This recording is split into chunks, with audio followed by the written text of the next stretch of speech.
Thank you very much. Technically, I'm presenting this paper, which I'd encourage you to download from. I think it's on our USB sticks. It's definitely in the current or the cricket edition of the Indian Journal of Orthopaedics that you can hopefully access and have a read about the detail. The paper itself shows some soft trends towards fewer injuries in the batters and the wicket keepers from the middle of last decade onwards, when we brought in compulsory rules of using helmets.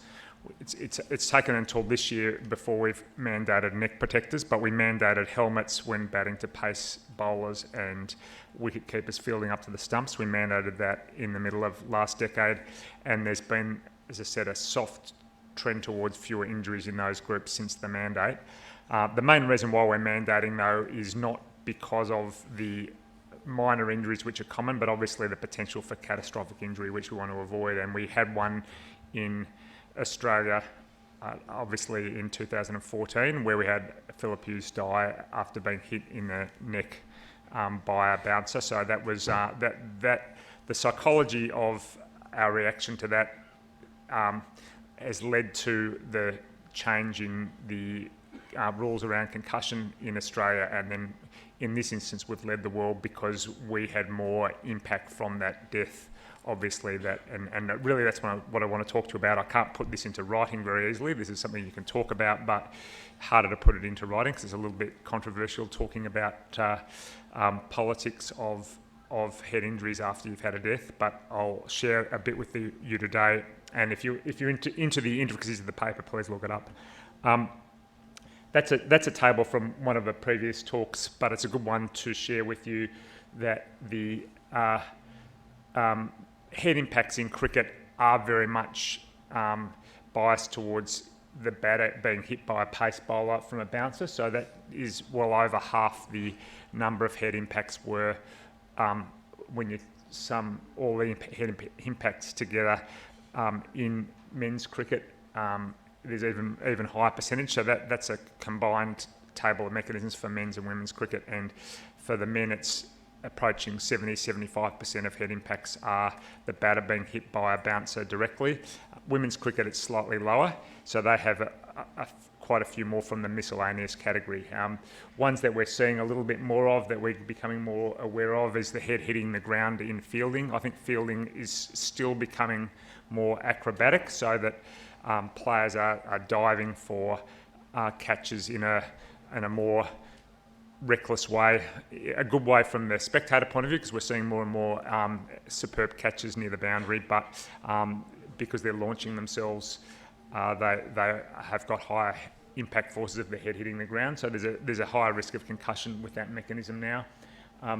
Close in field, getting hit by the ball is another one that we're very wary of, and it sort of makes you shudder to think of the years where players, and that was also part of the mandate, that close in fielders must wear, other than in the slips, must wear helmets. But yeah, the idea that players would field at short leg without a helmet 15 years ago is very scary to think of now, how many near misses there would have been. There are a few recorded deaths, of course.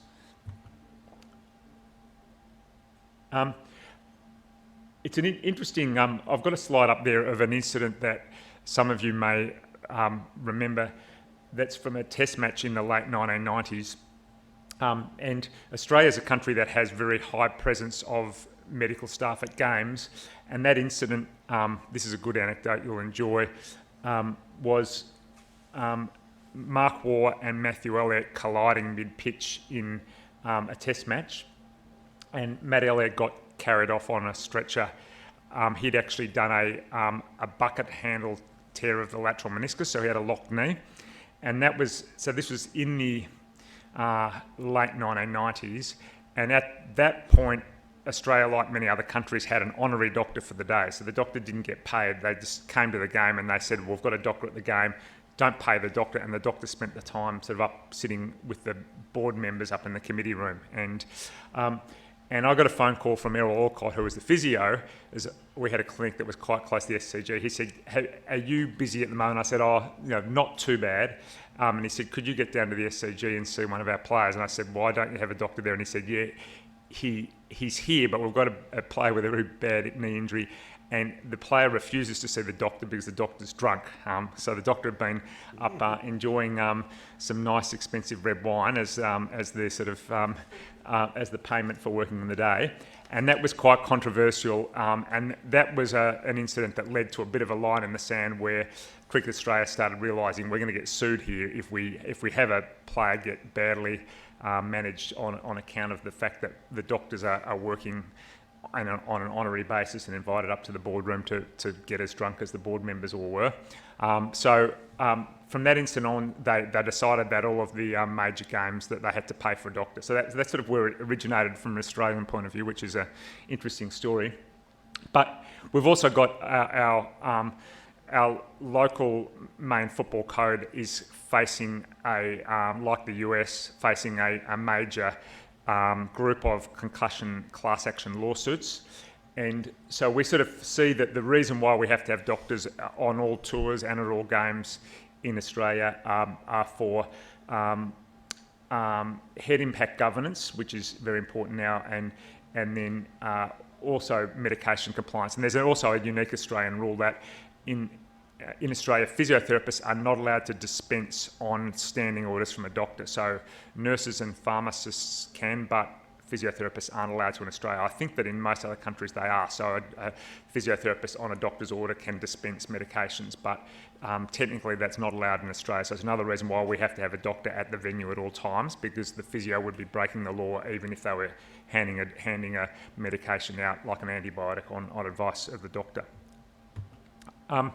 But the history is even more fraught because of obviously what happened to Philip Hughes. And just before that incident happened, we were just starting to write concussion guidelines. So they weren't policy, they were guidelines where it was just, this is how you probably should manage concussion, but it's not compulsory. And we were just starting to have pre-match medical meetings at international games, but we didn't have them involved in domestic games. And obviously the whole of cricket in Australia got rocked by that death in 2014. And so for the following season, we brought in our first concussion policy, and the big move that we brought in was that players should not come back on the field if they were diagnosed with concussion, and also that if a doctor believed that a player might have concussion, then the doctor had the power to take the player off the field. And that was a big move at the time, because traditionally cricket has had the attitude that the batter or anyone else on the field will decide whether they want to leave the field, and no one else will make that decision for them because there's no replacements. So we brought in a rule at that time saying if the doctor says you look like you might be concussed, you are not allowed to stay on. And then of course we had to then test what it was like when that actually happened, and that did involve me. So that's another story that hopefully you'll enjoy hearing about, because it was a huge game in terms of the significance for developing a need for a concussion sub. So it was actually a game very uniquely. It was played between New South Wales and WA. It was being played in New Zealand because Australia was playing an away test series against New Zealand, and there were a number of players in the New South Wales and WA teams that were seen as being backup players for the test squads. They actually moved that Sheffield Shield game to New Zealand while the Aussie team was playing in a test match elsewhere. And Ed Cowan got hit by Joel Paris, and I was the doctor at the game, and I ran out and had a look at him, and he looked like he was concussed. So he was very emotional, and in fact, emotion was whenever the players got hit over the 2 years after the Philip Hughes incident, it was much more common for both batters and bowlers to become emotional and even start bursting into tears because they were getting flashbacks of one of their close mates having been killed by being hit by the ball. So this was a situation where player had been hit and he was just wandering around. He was just going a little bit crazy. He was hyperactive, started to cry. The bowler was a bit emotional as well. And I said to him, Ed, you're going to need to come off. And he refused to come off. And he said, no, I'm not coming off. It's an important time of the game. I've got to stay batting for my team. And the situation just got more and more difficult for the rest of the players. There was only about 10 or 15 minutes to go in the day's play. And in the end, the umpires actually called the game off early, a bit like a bad light situation, because the other players, they explained to Ed that I now had the power to take him off. And so I was having a fight with him in the middle of the pitch. And then when he finally agreed to come off, but he was very upset about it, the other players weren't in a good state to continue playing, and they called play off early. But I did something that was very risky, and I was probably putting my own job on the line, that I had all the New South Wales players coming to me that night saying, "Oh, you're going to let Ed go out to bat next morning because we really need him." And I said, "No, he's concussed and I'm going to rule him out, and I've got the power to." And they said, "But that's not fair, you can't do that." And I said, "No, it's the new rules." And the players weren't really aware that was a rule. And so the risky thing I did is I actually sent an email to Adam Voges, who was the captain of WA, the opposition. I said, "Look, we're dealing with a situation and I just wanted to let you know." I said, "Personally, I believe we should have subs for concussion. We don't, but you're the opposition captain and you can do whatever you want." But I said, "I'm getting a lot of anxious New South Wales players. You know, the situation's very emotional, and I just wanted to let you know that this is what we could be dealing with tomorrow morning." And I got into a lot of trouble for sending that email because a few people who were not happy at all that I was interfering in that sort of a non-medical decision. But interestingly, Adam, who is now the WA coach, was the captain at the time. He actually called the players' meeting for WA before the start of play, and they had a vote on whether they actually voted narrowly to offer, and it was everyone in the dressing room, including the staff, got a vote, whether they should go over and offer New South Wales a sub, and they actually voted something like 8-6 that they should offer New South Wales a sub. And they tried to do it, and then the umpire said we can't do it because the match would lose first class status at that point if a sub was offered. But the gesture that was made was received very well and diffused the situation. It was actually really great leadership from the WA captain, because New South Wales, firstly Ed Cowan was sort of very humbled by the offer, and then he agreed to not bat and agreed that he was concussed. But the fact that WA had said, "We think you deserve a sub," he was then much more able to sit back and say, "Okay, I won't go on and bat."